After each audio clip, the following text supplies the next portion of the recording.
Hello and welcome to NONI, Yanga's flagship talk show where we discuss the topics that you, our viewers at home, are talking about just a little bit louder. I'm Mercy Ajisafe and today I'll be asking my guests this question.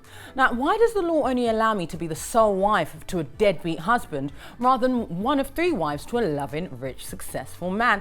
I'm only joking, by the way. Polygamy is not just about money, but Liko Dankate is apparently looking for a new wife, and who knows, ladies? So, who are my guests? Well, joining me today are political analyst Omo Motola, founder of AfriClick, Dayo Akirinade, and visual artist Tim Ogu. Welcome everyone, thank you so much for joining me. Now, on a recent episode of NONI, the presenter and my brother, who I've actually never met, Shopsy Duke, posed a very simple question. Why can't I have more than one wife? And today I want to pick up on that discussion, but come at it from a female standpoint. You see, it's not just men who are penalised by the law that only allows them to have one wife. It's women too. Now, if I was one of many wives in a legal polygamous relationship, then I would have legal rights. My children would be considered legitimate offspring, and I wouldn't be viewed as less than. And by less than, I mean as a mistress or a dirty secret that has to hide their face in shame. Ugh, never.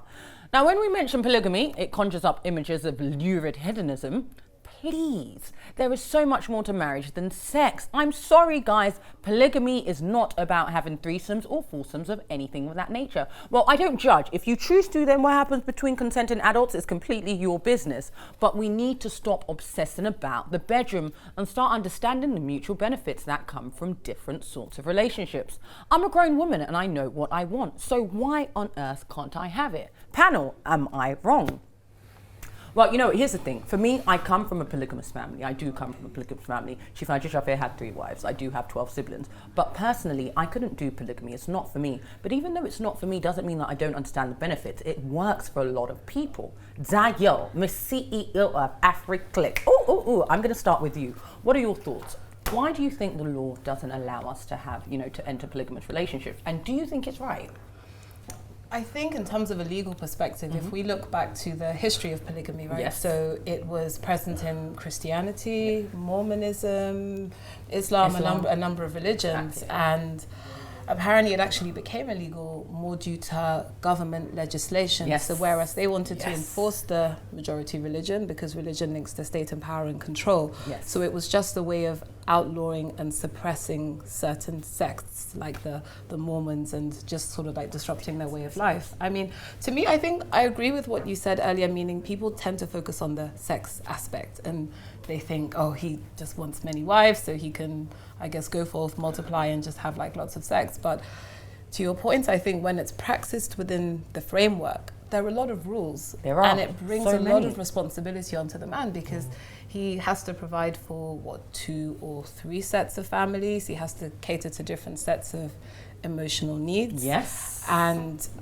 he sort of has to be ready for the task and be assessed. Can you take on another wife? So yeah, I think it's, it's you said, it's not just sex. Are you capable as a man? And I did make a joke earlier on and say that a lot of people do think that polygamy is all about young women wanting to be lazy and wanting to be a second or third wife to a rich man. But the funny thing is that it's not just about money. Yes, you do need to be financially capable to take care of all these kids because uncle, don't go have children that you can't take care of. Please don't do it. I'm not sending you there. But it is very relevant. Now, I do have some facts for you. Polygamy is legal in 58 out of 200 countries around the world, including across much of Africa, Tim, and in many Middle Eastern states, Omar. Now, polygamy is very common in the animist and Muslim communities of West Africa, as we well know. In Senegal, for example, did y'all know that nearly 47% of marriages are said to feature multiple women? 47%, that's a lot. That's really high. It's really high. Clearly, it must be working. Now, for you as a political analyst and someone who knows quite a lot about being a married man, because you've been married, we know Mrs. Omotola. Mrs. Omotola is, she's doing her job, holding the home down. Do you think that you could have more than one Mrs. Omotola? Be careful. Well, to be honest with you, I don't see the drama regarding this polygamy, this and that. I think we have to look at the environment. It depends on how you view it, how you perceive it. And like she said, prehistoric times, biblical times and all that, it's just normal that men could have as many as possible. And we feel it's a bit awkward, but it isn't. It's only in the western part of the world that you feel you can only, or it's only allowed for a man to just have one woman. What benefits do you believe come with polygamy? It varies. I come from a polygamous home, and I didn't see any difference, and I reckon it's because of the environment. I can't, envisage a polygamous home in Europe where you have 2 wives and like dozens of kids running around. But in Africa, where we grew up, it's normal. The next door neighbor, people across the road. Very normal. So it's Everybody very knows normal. that. And it's got nothing to do with money. The man doesn't have to be financially capable to have more women. So it's just a cultural thing in there for people who practice such things. Even in Europe, there are places where polygamy is normal. In France, if you don't have a second woman, you're seen as a... Well, yes, we do know that the French are very particular about their mistresses. They do have it's not even a mistress, because if it's a mistress, then there's a kind of a secret hidden agenda. No, the word mistress doesn't connote that there has to be a secret. The mistress is just someone who's not your wife, so she is the but mistress. your wife doesn't know. But in France, they do know. Yes, but that's still a mistress. Not saying the mistress doesn't mean that you have to be a secret. A mistress is just a woman that you're seeing that is not your wife. Well, so they have a lot of mistresses in France. Most mistress situations, the wife doesn't know. Yes, most of them. So in you're France, right. they do know. They do. So it's like kind of an indirect polygamy. But it's kind of like if we're going to Nigeria and Africa, it's quite similar as well, because in relationships in especially Nigeria and in Africa on a whole, the women are aware. They know. They may not know what her name is, and in some instances they actually know because they choose the girls themselves. There have been instances of women actually coming to say, "Hey, you're a pretty woman. I think my husband would really like you. Would you like to come and assist with my duties, because it's getting quite difficult. I can't do it all myself." That's a fact. No, it definitely happens. Now, Tim, it's quite interesting because we've discussed how polygamy is normal in various parts of Africa. A lot of us, you may not come from a polygamous home, but a lot of us grew up in polygamous homes. And if we didn't, we knew at least one family or another who did, who was involved in a polygamous family. Now, why do you think that we are not able to transplant that behavior here? Now, when you look at Africans who come to settle in the West, Africans in diaspora, we are not able to do the things that we're able to do at home. We don't have the same freedoms.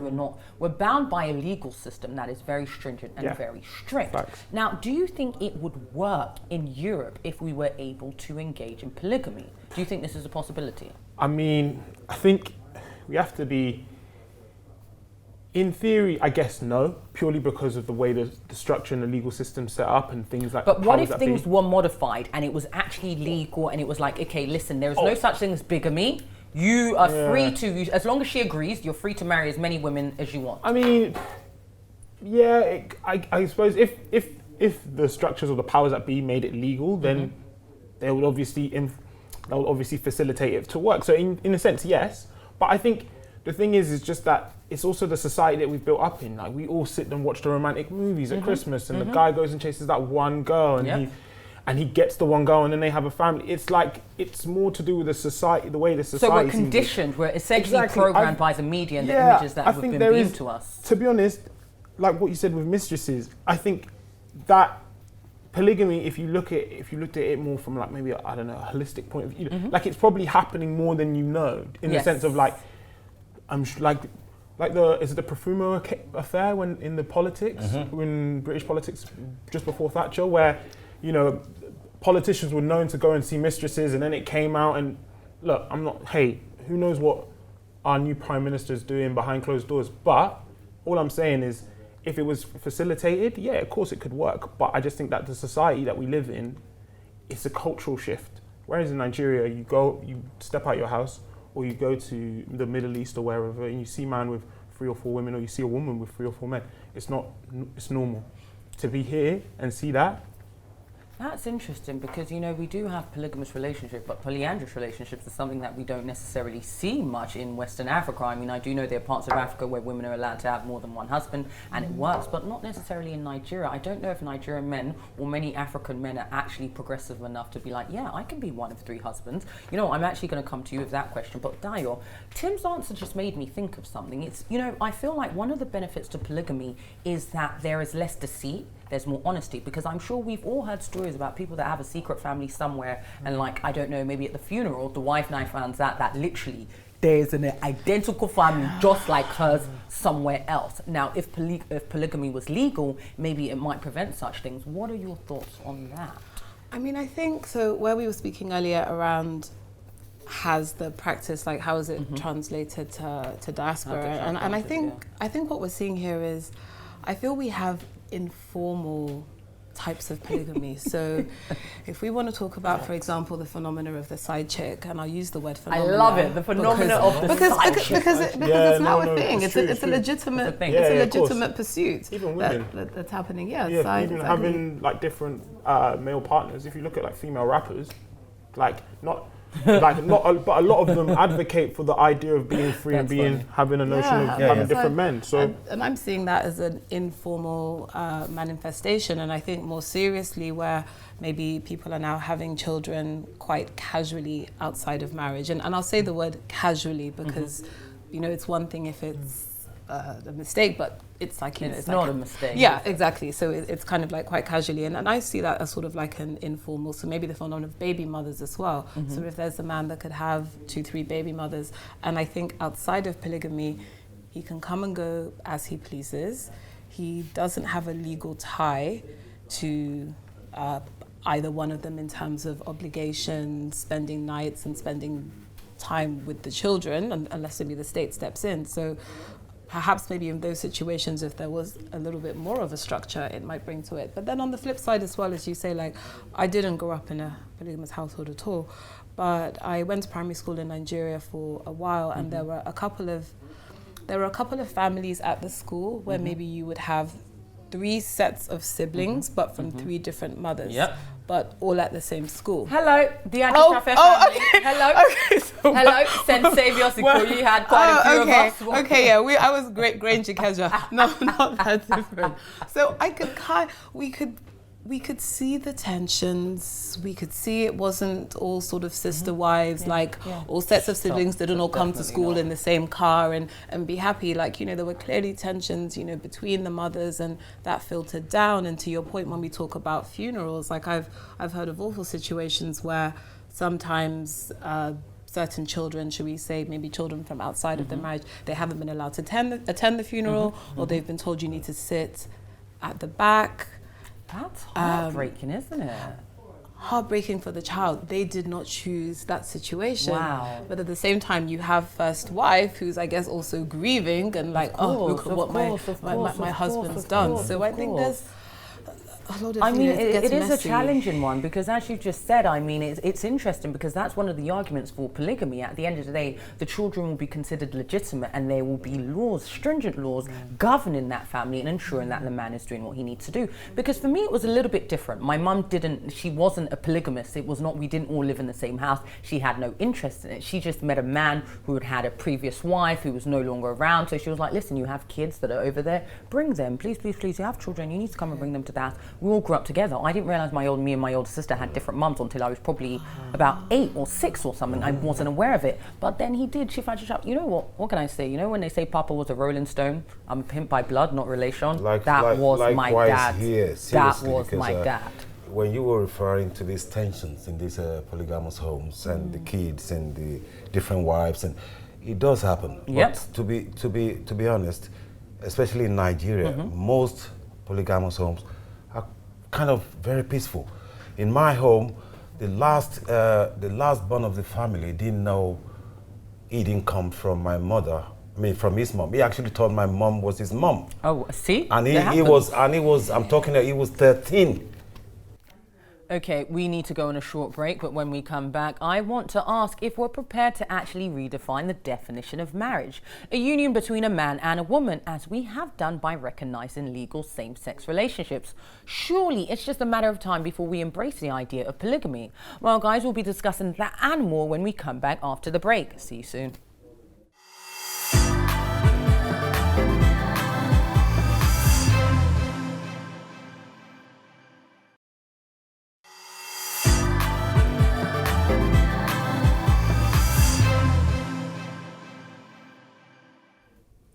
Welcome back to NONI with me, Mercy Ajisafe, and of course my amazing guests, Omo Motola, Dayo Akirinade, and Tim Ogu. Now, so the question we were discussing before we went on the break was why does the law stop me from being one of numerous wives to a single husband? And now I want to ask my panel if they think that legal polygamy is something we'll see in our lifetime. I don't know. After all, it's evolved for same-sex couples, so why not for multiple partners? Well, panel, what do we think? Do you think the possibility of a legal polygamy in Europe, do you think that's something that we may potentially see in our lifetime? Yeah. Well, it's possible, but it's also, well, it looks like a dream, to be honest with you, because the way the society has been structured, you can't imagine that happening. But the reality is, if it does happen, which means there'll be more peaceful homes. There'll be less divorce cases. Well, we see someone's an advocate for polygamy. Omar Motola, polygamy since 1974. Yes.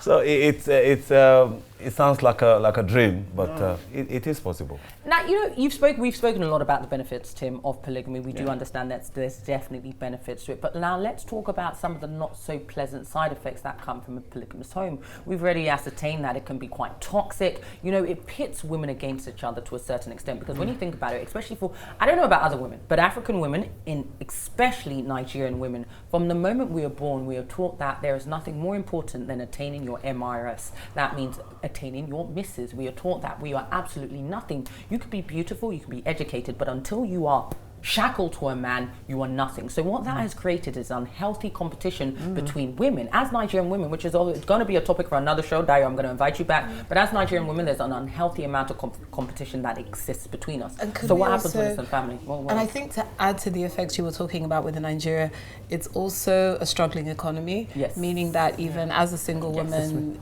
you can't even you should be able to just be like a teacher or a service job or a nurse and have a living wage. But the economy doesn't work that way, which then puts the concentration more to the man.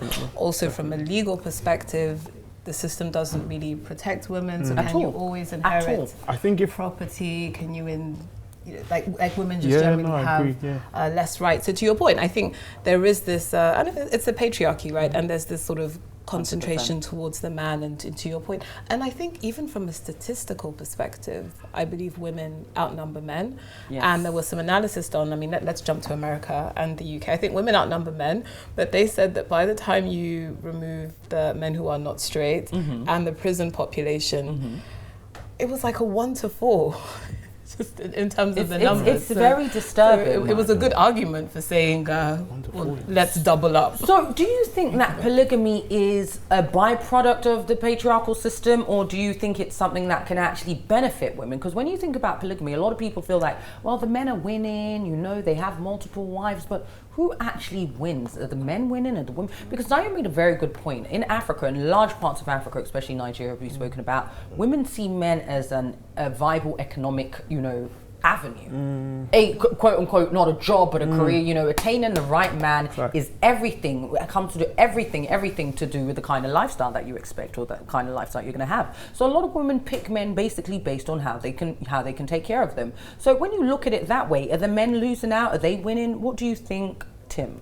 I think, I don't know if it's a case of winning and losing. I just think that, like, to go back to both your points, I think I can see it happening. I think if polygamy is going to come into play and as a legal system, there needs to probably be a conversation of how it works and whether there's quotas to it. I know that sounds a bit bad, but like an economic... There should be like a cap, right? So what you can legally marry. Assess your income, send your tax return, 100%. And then the state will tell you. Like, let's be honest, whether you're legally able to do this. Yeah, if you're marrying 5 wives and you can barely put food on the table for 2, what are you like? Come on. That's so interesting. So do we then tell men who are just fathering children everywhere, who also can't afford to take care of those children? This is that's a great and then we get into like state sterilization and who is fit to be a parent. Oh no, we definitely then it's a little bit. So let's talk about the toxic. Let's talk about the more toxic things that occur when it comes to polygamy. Like I said, there's competition now. You know, I'm a mature woman. You know, at the end, I'm not, well, maybe not a mature woman, but I'm a mature girl. Yes, a mature girl. But now let's take up maybe a 21-year-old young girl who's, you know, or even dating, younger. or even younger, because let's say, oh no, let's not say 16, let's say 18, at the very minimum 18, because legal age for marriage in this country is 18. So let's say, and I mean, obviously with your parents' consent, you can get married at 16. Or they might start the pressure at 16 because money is tight at home, and there's this 50-year-old gentleman who has his eye on you. So Mercy, please be nice. Uncle's coming to visit. You know, put your nice dress on and smile. My nice dress and smile. Do that dance. Are you going to do that dance? That dance that we like for you. No, it happens. The truth is that, especially because when you're between 16 and 18, you can actually legally get married with the permission of your parents. So you made a very good point. If money is tight at home, and let's say we already said Mr. Dao, Alaji's you know, we already said he's looking for a wife. What if he now comes and says, well, you know what, Dio, you too, Steph, Dio is there. I just letting you know, Alaji, Dio is here. She is willing. She says, you know what, she can come back to Nigeria. Even if it's not legal here, she'll come back to Nigeria and do it. So let's say this young woman, you know, for whatever reason, whether it's societal or parental pressure, whatever happens, she decides to enter this polygamous relationship. She has the mama wife, like, you know, the number one wife. She has a second wife who's maybe a little bit older than, and she's the third wife. As the case of this, the Nollywood actor, Regina Daniels, she has literally just married a 61-year-old man. Is it 57 or 61? Either way, he's over 40 years older than her. And the entire country has gone into uproar. Now, a lot of people are blaming her mum because they say that it's clearly her mum who wants the standard of life and is pimping at her daughter because he no longer wants her. So what happens in that case? Regina enters the home now, and you start to see the competition between the women. As a young girl, how are they going to deal with the level of toxicity? Because for my mum, she didn't want to be in a polygamous relationship. She was not interested. It was very toxic. You know, I couldn't necessarily see my siblings as much as I wanted to. We didn't live in the same house, we went to the same school, but for her there was a clear demarcation between, listen, you are my kids, those are her kids, and I don't understand it. Until today, one of the things that my mum says all the time is, do you know what? I don't mind if your father wanted to have all these wives, but the thing is that if you want to have so many wives, you have to be able to take care of all of them. So then it starts, it turns into a competition, because it's like, my kids need to go to the best schools, they need to have the best clothes, I need to have the best car. Who is that girl? How do we deal with those sorts of issues that arise? Sorry, go on. You want to go on? No, I was just saying, can you? He said, can you? Because best car, what's the best car? If I buy you a Mercedes today, then one Lexus drives past, you'd be like, hey, I want that one too. I want that one too. And then you go and buy the Lexus because you've already bought this one, the Mercedes, they want the Lexus. Now one Bentley flies past. Humans, we're greedy. We're greedy by nature. That's just part of, like, when you go for food, you're always questioning, the question is that, but how do you deal with that situation within a polygamous home? Dio. So how do we deal? Because we've spoken about the benefits, but we understand that obviously it is not all. It's not all sunshine and light and glitters and stars. There are very many complications. For me personally, and this is what I would say that anybody who's going to engage in polygamy, man or woman, needs to be incredibly mature and be very intentional and understand exactly what they're planning to manifest. Why do you think polygamy is for you? Why does polygamy work? And what are you planning? What are you bringing to this polygamous relationship? What makes you think you're suited to this kind of relationship? And what makes you think it will be more beneficial to the family unit that you're trying to create? How do we deal with the issues that arise? Because issues that we've seen them now. They're fights. I mean, it's the basis of so many Nollywood movies. Take away polygamy and we have nothing to talk about. Movie titles would be out. But I think, to your point, a lot of it is to do with intent. And I think oftentimes the orientation of people who are getting into these relationships, maybe they grew up in it or they had exposure, so they've already been mentally conditioned to survive in such environments. And I mean, it's interesting what you're speaking about. So with the AfriClick, so, you know, I'm launching a dating app for global Africans, and what's special about the app is our filtering preferences. So you can search on things like your tribe, your age, the height, the profession. I didn't really think about relationship type, and you're having me thinking, should we be like, well, are you a polygamous? Are you open to polygamy, or are you polyandrous? I mean, you can choose your religion, which maybe, depending on your religion, might then be indicative of, you know, what you're looking for. Now, you know, while men may benefit the men involved, it actually denies wives to other men, especially young, low-status men who tend to measure their success by their manhood, that is, by the twin parameters of social status and fertility. Now, with little to lose, these frustrated men are more likely to turn to crime and violence, including sexual violence and warmongering. Now, it can be no coincidence that polygamy is practiced in all of the 20 most unstable countries on the Fragile States Index. What do you have to say about this, Tim? Very quickly, please. I just think that in a horrible way, maybe a product of the environment question, that kind of statement maybe is applicable to this statement, where you find that in places where it's volatile, where it's not stable, where the gap between rich and poor is so stark. Yes. It's easy for a man or a woman with status, even a woman with status, to go, you have a hard life. You're going from bed to bed, sofa to sofa. Come live with me, wash my clothes, you live a comfortable life.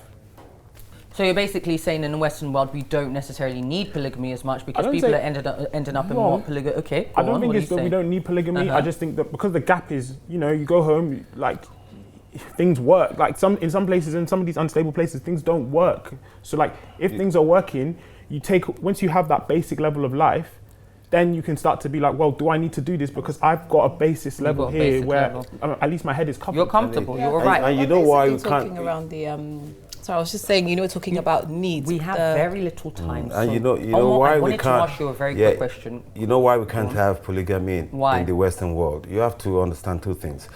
You know, women growing up in Europe, they're not, you know, mentally subservient to the husband. In Africa and other parts of the world, it's natural for them to be submissive, to believe the husband is the Lord or the... Do you think that that's a bad thing or a good thing that women in Europe are not necessarily subservient to their husbands? It's got advantages and disadvantages. That was extremely diplomatic, extremely diplomatic. Now, I wanted to ask you a question because we literally don't... This is one of those topics that's so interesting that we need like 2-3 episodes dedicated to this. One question, because this is something that we have to think about. Can you mentally and emotionally give your attention and love to all the women if you marry more than one? Because that's another thing we have to think about. Even if you're financially catered for, let's say you're sexually catered for. I mean, I don't know if that uncle is like that, but maybe he is. I mean, if he can do all of it, what about emotionally catered for, mental? Is it possible? Very quickly, do you think it's possible for you as a man to emotionally? For me as a man, no. It's not. No. So someone's losing.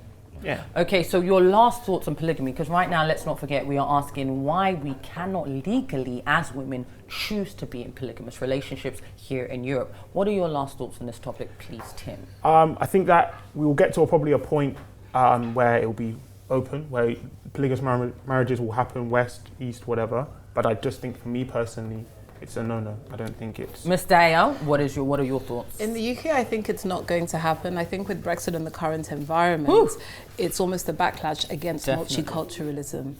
So 100%. The government would ever want to be seen to be perhaps moving towards Sharia law or promoting like ethnic practices. So I don't think it's going to happen. But then that's the thing, if you actually look at it, is it quote unquote ethnic? Because even in the US, there are many families living isolated, keeping a low profile in order to stay away from the authorities and be prosecuted. But you know, there were even a few reality shows that were produced following the lives of polygamous families, aka the Brown family. Now, literally 30 seconds, what are your last thoughts on this topic, please, Omar? Well, I think men should be allowed to marry as many as they want if you're capable.